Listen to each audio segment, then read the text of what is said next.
principais problemas que a gente enfrenta nessa questão da água que eu dito aqui, e está dentro de algumas perguntas que os senhores colocaram, é a questão de falta de planejamento. Só um dado, uma explicação em relação a essa questão. Até 1970, mas a nossa região do PCJ, até 1970, 70 e pouco, ela tinha algo em torno de 2,5 milhões de habitantes. Nesses 30, 40 anos, 35, 40 anos, 75, se não me engano, a população aproximadamente 2,5 milhões.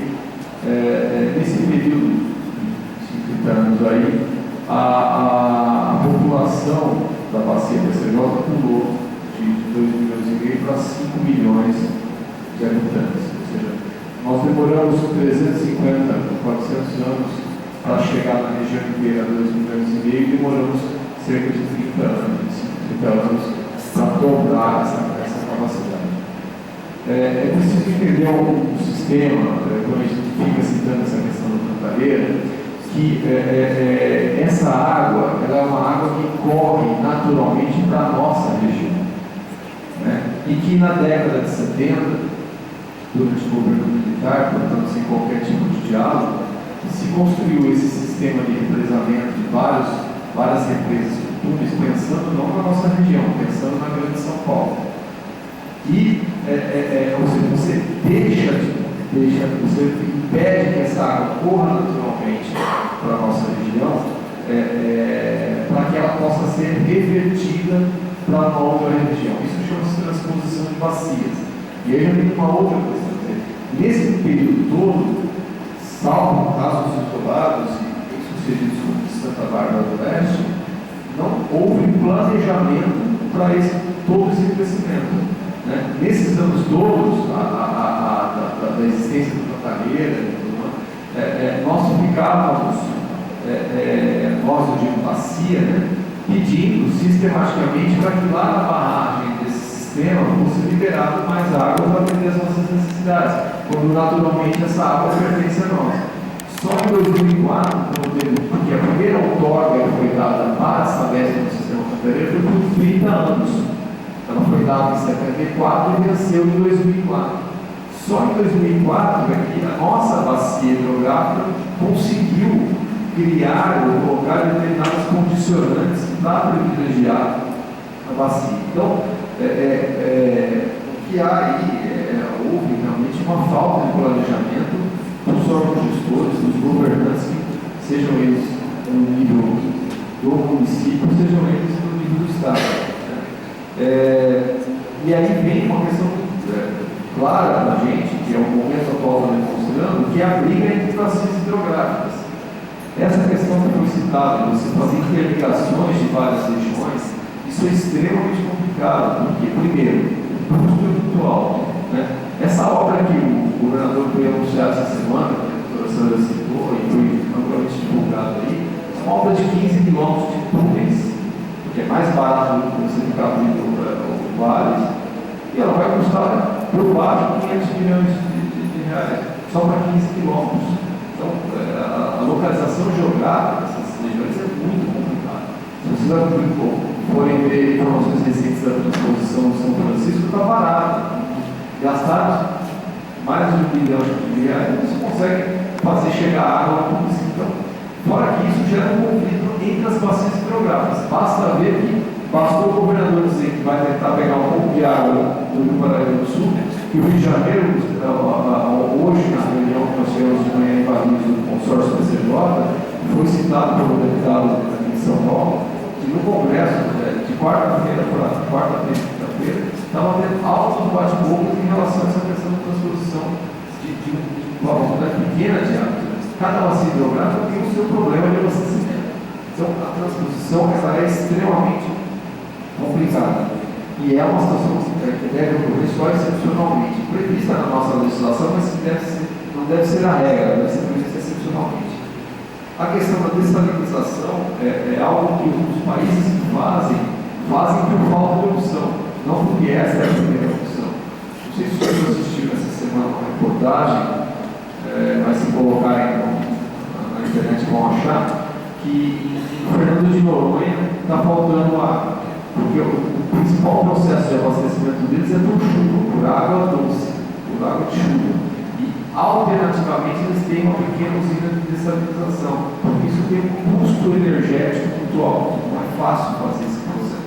Eu concordo que existem tecnologias, parece que o leite quer usam isso, mas não usam porque eles acham que é a melhor tecnologia, porque eles não têm tipo de produção.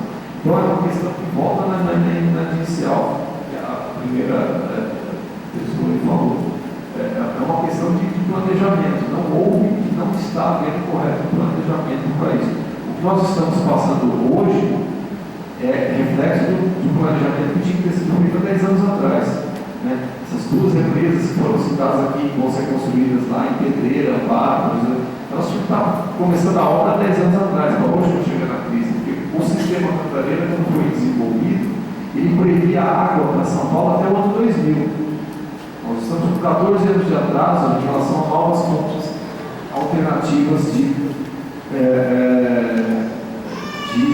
fornecimento de água. A questão focada, mais especificamente, no Ministério Público tem feito, como pode fazer.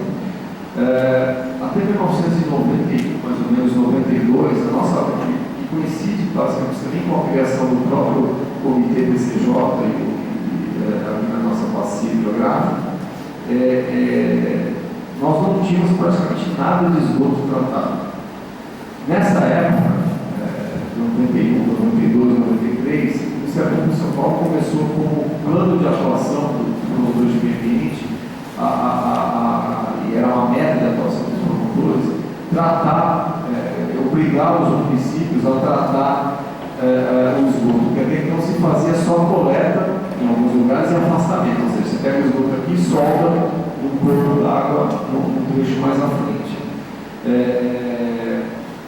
Hoje, acho que boa parte da existência de tratamento de água que existe no estado de São Paulo se deve, acho que, a essa atuação do Ministério Público, que tentou fazer muitas vezes acordo com prefeituras, mas que muitas vezes teve que judicializar, ou seja, teve que mover ações para obrigar o município a tratar o seu esgoto. Ações essas que muitas vezes nós perdemos, porque o nosso judiciário tinha uma postura, que hoje, graças a Deus, mudou, mas ele tinha uma linha de pensamento, uma postura em que ele dizia que ele, judiciário, através de uma ação do Ministério Público, não podia obrigar o município a tratar o esgoto, porque isso era escolha discricionária do Poder Executivo do município, ou seja, o poder do município, o Poder Executivo, poderia optar entre tratar ou não de acordo com a necessidade de gastos que ele tinha. Então, essa atuação, parte do tratamento do esgoto que nós temos hoje na bacia, deve-se a essa atuação conjunta que o Ministério Público teve na bacia a partir de 1991 e 92. Algumas questões que especificamente foram colocadas, o Ministério Público, por exemplo, não cuida da questão do volume de água tratada. Veja, existem determinadas, como você vai cuidar dessa gestão, muitas vezes é uma opção política que nós não conseguimos ingerir. O que nós temos procurado exigir é a questão: existe tratamento de esgoto, você tem que tratar. Qual é o tipo de tratamento de esgoto? Ele tem qualidade, sim ou não?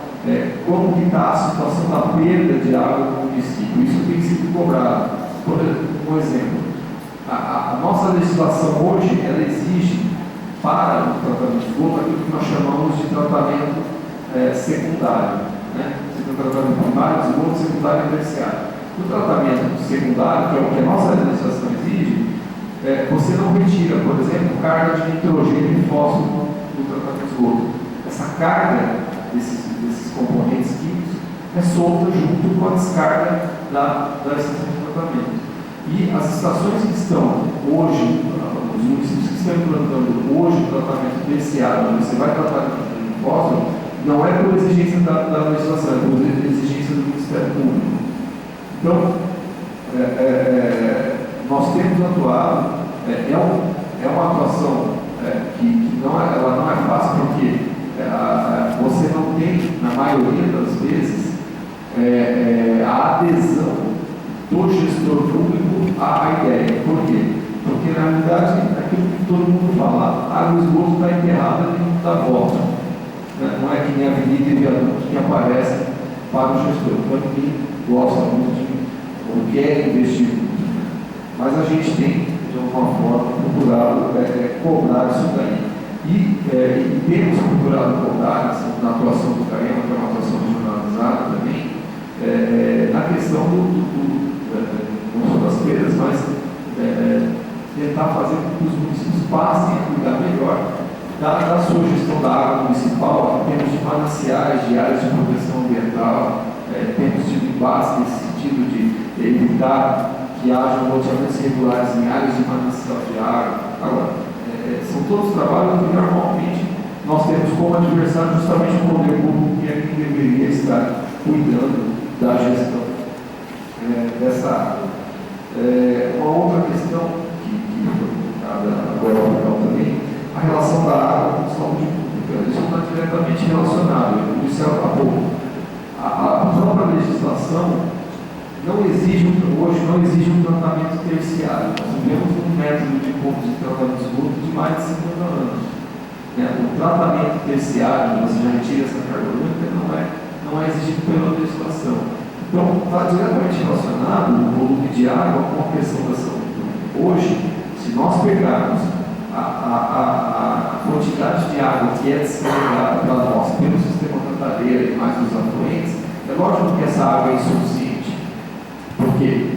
E lógico que essa água está contaminada com questões de poluentes. Na medida que você pega Campinas, nós estamos descarregando 3 metros cúbicos no Cantareira, Campinas capta 4, então onde está acontecendo essa diferença de água? Nós estamos efetivamente fazendo um reuso do esgoto dos municípios acima soltam. Por isso que há a necessidade de fazer um tratamento. Há questões outras, há contribuintes e ribeirões, como foi citado no senhor lá. Existem corpos d'água que vão acrescentando água a esse rio que nos abastece. Mas há uma relação direta aí em relação a essa questão da água e da saúde pública. Vou passar não sei se os demais membros querem fazer mais alguma colocação.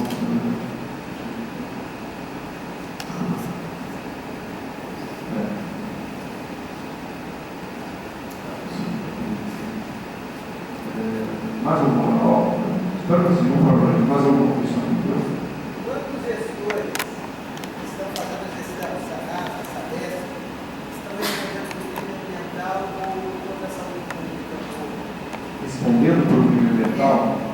Descarregar esgoto tratado adequadamente, o cumprimento das metas traçadas para a gestão da própria área. Quantos estão denunciados e respondendo?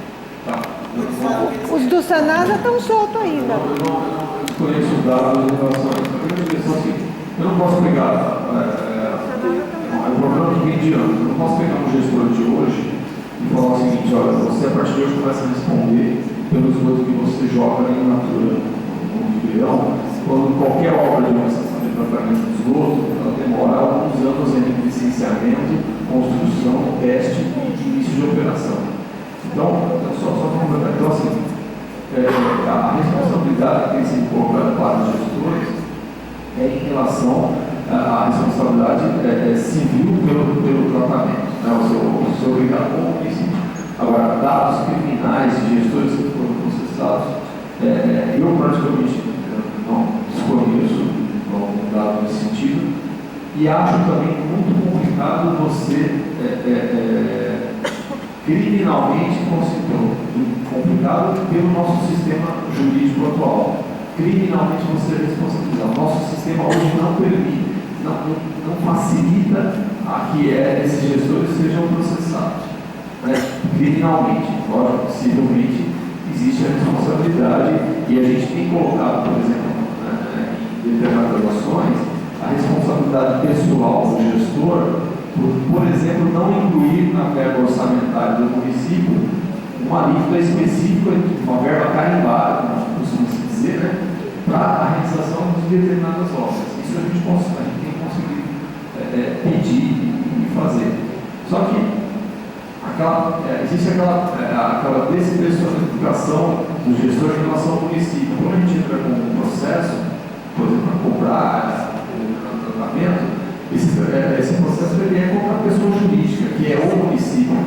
Né? O que a gente tem colocado, mas isso tem ocorrido mais recentemente, é no sentido de você, como disse há pouco, você obrigar o gestor que comprove medidas efetivas de que aquela obrigação está sendo cumprida, que é muito fácil para ele deixar uma obrigação do município. Só para você ter só para um dado para vocês, em 1996, através do Ministério de Americana, foi realizar diversas ações contra os municípios que estavam a montante, né, acima da Americana. A Americana recebe água da toda a região do Capacinho. Essas diversas ações públicas para o tratamento do esgoto, para evitar que esse esgoto chegasse à natura em Americana, ali na região de Salto Grande, elas foram ajuizadas em 96 e 98, porque elas já vinham em discussão, né, certo? Estava tentando acordo com os municípios para tratar esse esgoto desde 1993, desde 94. Em 96 não teve acordo, nós entramos com ações civis públicas contra diversos municípios. Em 98, nós entramos, os municípios acabaram, na sua maioria, fazendo acordos com o Ministério Público para realizar essas obras. Então eles apresentavam o cronograma de obras que eles queriam, normalmente eram cronogramas extensos, porque não são obras baratas e fáceis de fazer, e nós aceitávamos prazos aí de 10, 12 anos para que ele cumprisse aquele cronograma que ele se comprometeu, né? Implicando multa e tudo mais.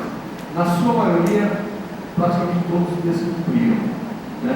E naquela época não se previa uma cláusula de responsabilidade pessoal, foi uma falha nos acordos daquela época, né? E aí em vários municípios eles apresentaram novos projetos, apoio a CRP, mas de alguma forma geral vários municípios, depois de algumas repactuações, conseguiram cumprir a sua obrigação. Mas na sua pergunta mais direta, não ocorrendo, os demais amigos vão perguntar diferente, mas questões de responsabilidade pessoal de algum gestor pelos lançamentos, por exemplo, em natura de esgoto.